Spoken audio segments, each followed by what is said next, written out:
Hello ചങ്കളെ, അപ്പോൾ വീണ്ടും ഒരു ചെറിയ പെരുന്നാൾ ഇതാ വന്നിരിക്കുന്നു. എല്ലാവർക്കും സ്നേഹത്തിൻ്റെയും സന്തോഷത്തിൻ്റെയും സമാധാനത്തിൻ്റെയും ഐശ്വര്യത്തിൻ്റെയും ചെറിയ പെരുന്നാൾ ആശംസകൾ അർപ്പിക്കുകയാണ്.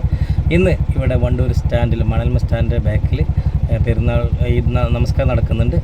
അപ്പോൾ നമുക്ക് ആ വീഡിയോ ചെറുതായിട്ടൊന്ന് കാണാം. ഓക്കെ, പ്രകാശമായിട്ട് പരത്തുക. അതുകൊണ്ട് നിങ്ങൾ മൈതാനത്തിലേക്ക് വരിക, നിങ്ങൾ തെരുവിലേക്ക് വരിക. പക്ഷേ 30 ദിവസം നോമ്പനുഷ്ഠിച്ചു 29 ദിവസം നമ്മൾ പൂർത്തിയാക്കിയിട്ട് ഇന്ന് നമ്മളോട് പറയുന്നത് നിങ്ങൾ മൈതാനത്തിലേക്ക് വരിക എന്നാണ്.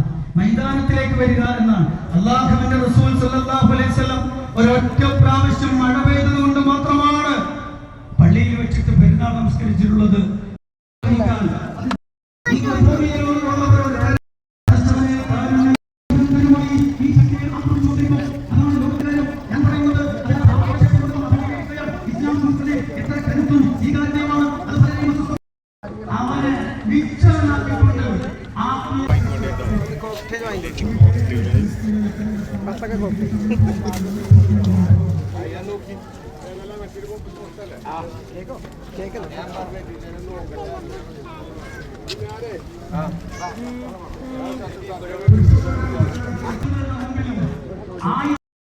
സന്മാർഗത്തിന്റെ ആ ഒരു സന്തോഷമുണ്ടല്ലോ, അതാണ് വലിയ തക്ബീർ, അല്ലാഹു അക്ബർ, അല്ലാഹു അക്ബർ, അല്ലാഹു അക്ബർ.